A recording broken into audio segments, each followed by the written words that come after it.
स्वागत है दोस्तों हमारे YouTube चैनल राघव क्लासेस में। दोस्तों आज का इंग्लिश का प्रैक्टिस सेट शुरू करते हैं हम लोग, जो कि एग्ज़ाम के लिए बहुत ही महत्वपूर्ण है। हमारा पहला प्रश्न है, सिनोनिम पूछ रहा है ये, यानी पर्यायवाची। इमर्ज का पर्यायवाची पूछ रहा है दोस्तों। चार ऑप्शन हैं, इंटर, फेड, डिसअपीयर और अपीयर। दोस्तों पहले हमें इमर्ज का मीनिंग पता होना चाहिए। इमर्ज का मतलब होता है उभर जाना, प्रकट हो जाना। जैसे नदी में कोई भी चीज़ है और नदी से अचानक या वो नीचे से ऊपर आ जाए, उभर आए, तो उसे हम कहते हैं इमर्ज। और दोस्तों हमें इसका पर्यायवाची बताना है, यानी उभरना का हिंदी होता है प्रकट हो जाना, सामने आ जाना। चार ऑप्शन है दोस्तों। इंटर का हिंदी तो प्रवेश करना होता है। फेड FADE का हिंदी होता है मुरझा जाना।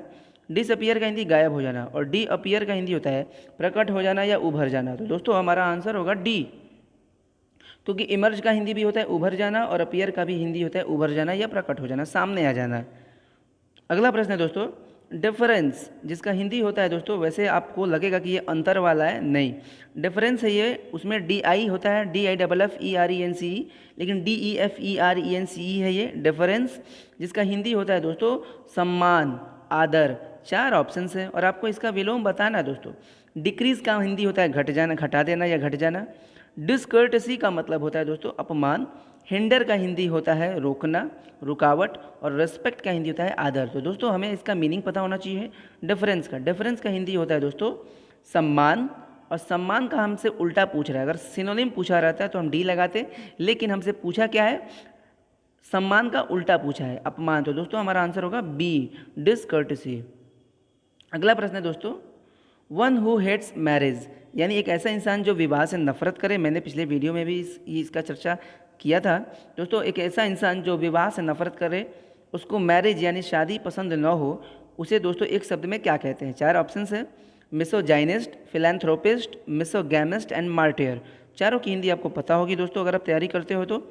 मिसोजाइनिस्ट का हिंदी होता है दोस्तों स्त्री द्वेषी, यानी जो स्त्री से नफरत करे, लेकिन पूछा है विवाह से नफरत करने वाला। फिलैंथ्रोपिस्ट का हिंदी होता है मानव प्रेमी। और मार्टियर का हिंदी होता है दोस्तों शहीद, जो देश के लिए अपनी जान कुर्बान कर दे। और हमारा मिसोगैमिस्ट होता है दोस्तों जो विवाह से नफरत करे, विवाह द्वेषी, इसलिए आंसर होगा सी। अगला प्रश्न है दोस्तों, एट ए स्टोन थ्रो, और आपको बताना है इसका, ये दोस्तों इडियम्स एंड फ्रेजेस से है, यानी मुहावरे।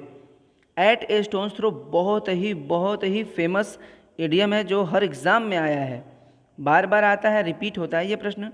एट ए स्टोन थ्रो एक इडियम है, मुहावरा है, जिसका हिंदी होता है बहुत ही नज़दीक। मैंने इतना नज़दीक कि आप एक पत्थर फेंक के दिखा दो कि ये चीज़ यहाँ पर है। दूर की चीज़ों को तो आप पत्थर फेंक के बता नहीं सकते, नज़दीक की चीज़ों को ही आप पत्थर फेंक के छोटा सा दिखा सकते हो कि भाई देखो चीज़ यहाँ पर है, लेकर आओ।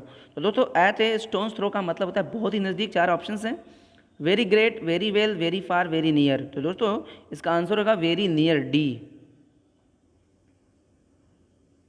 अगला प्रश्न है दोस्तों, choose the correctly spelled word पूछ रहा है।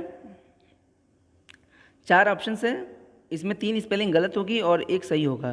तो एम्प्लॉयड है, सिगरेट है, फ़ारेनहाइट है एंड रेस्टोरेंट है। दोस्तों आपको बताना है कि इसमें सही स्पेलिंग कौन सी है। दोस्तों मैं आपको बता दूं इसका सही स्पेलिंग है एम्प्लॉयड, बाकी सब गलत है। EMPLOYED, एम्प्लॉयड, जिसका हिंदी होता है नियुक्त, नौकरी मतलब मिला हुआ। तो एम्प्लॉयड इसका सही, एम्प्लॉय से बना है एम्प्लॉयड। दोस्तों सिगरेट की बात करें तो CIGARETTE होता है दोस्तों। फ़ारेनहाइट की बात करें दोस्तों, टेम्परेचर का एक मात्रक है, FAHRI नहीं ई होता है दोस्तों। और रेस्टोरेंट में RESTAURANT होता है दोस्तों, तो याद रखिए हमारा आंसर होगा ए। अगला प्रश्न है दोस्तों, कॉमन एरर से है। आई आस्क्ड द टीचर, मैंने टीचर से कहा या पूछा। आस्क का हिंदी दोस्तों कहना भी होता है। तो मैंने अपने टीचर से कहा to repeat the question again. दोस्तों बहुत ही सिंपल है, आपको पता भी होगा।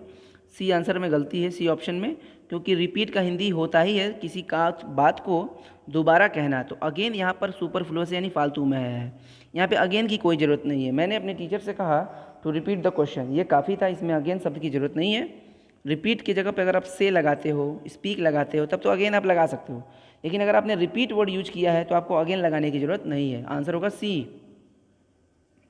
दोस्तों अगला प्रश्न हमारा फिल इन द ब्लैंक्स है, बहुत इंपॉर्टेंट है, और ये एक कहावत दिख रहा है, cleanliness is dash to godliness. चार ऑप्शन है, makes, nearest, next and bring. दोस्तों इसको ग्रामेरियन नहीं कर सकता, इसे तो वो करेगा जो इस कहावत को जानता हो। दोस्तों आपने एक हिंदी में कहावत सुनी होगी कि स्वच्छता में, साफ सफाई में भगवान का वास होता है। जहाँ साफ सफाई होता है भगवान वहीं होते हैं। तो दोस्तों इस कहावत को अंग्रेजी में ऐसे कहते हैं, cleanliness is next to godliness. वैसे भी नेक्स्ट के बाद टू आता है प्रीपोजिशन में, तो अगर आपको इतना पता रहेगा तो आप कुछ हिंट पा सकते थे। तो दोस्तों इसका आंसर होगा सी, क्योंकि ये रटने वाला है। Cleanliness is next to godliness. अगला प्रश्न है दोस्तों, I cannot dash your bad behaviour. 4 options हैं, ये फ्रेजल वर्ब से जुड़ा है प्रश्न। Put out, put on, put off, put up with, चारों की हिंदी पता होनी चाहिए। पुट आउट का हिंदी होता है बुझा देना, किसी आग को बुझा देना, लाइट को बुझा देना। तो मैं तुम्हारे बुरे व्यवहार को बुझा नहीं सकता, ये बैठ नहीं रहा यहाँ पे। पुट ऑन का हिंदी होता है कपड़े पहनना, तो ये भी बैठेगा नहीं। कोई भी चीज़ पहनना, तो मैं तुम्हारे बुरे व्यवहार को पहन नहीं सकता, ये बैठ नहीं रहा। पुट ऑफ का हिंदी होता है उतार देना, कपड़े उतार देना या कोई भी चीज़ उतार देना, तो ये अच्छा नहीं लग रहा है यहाँ पे। दोस्तों पुट अप विद का हिंदी होता है सहन करना, तो I cannot put up with your bad behaviour, मैं तुम्हारे बुरे व्यवहार को सहन नहीं सकता। तो आंसर होगा दोस्तों डी। अगला प्रश्न है, बहुत इंपॉर्टेंट है, बहुत ही फेमस है, बार बार एग्जाम में आता है, हल्के में नहीं लेना इसे।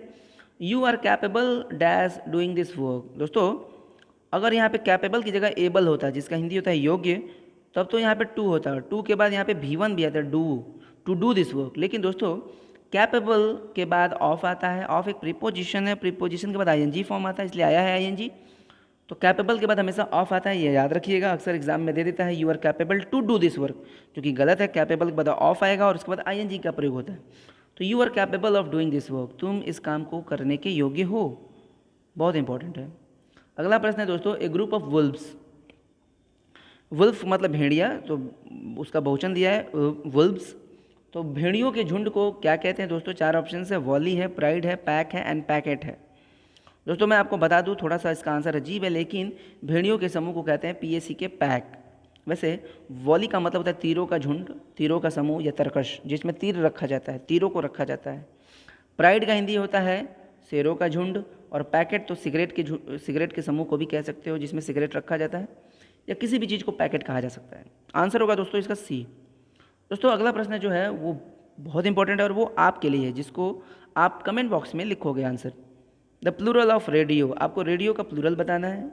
4 ऑप्शंस दिया गया है, RADIO, दूसरा ऑप्शन है RADIOES, तीसरा ऑप्शन है हमारा REDDI, और चौथा ऑप्शन है RADIOS। दोस्तों आपको बताना है इसका आंसर। अगर आपको नहीं भी पता है तो आप इसको पता करके बताओ, क्योंकि जो चीज़ आप लिख देते हो आप उसे कभी भूलते नहीं।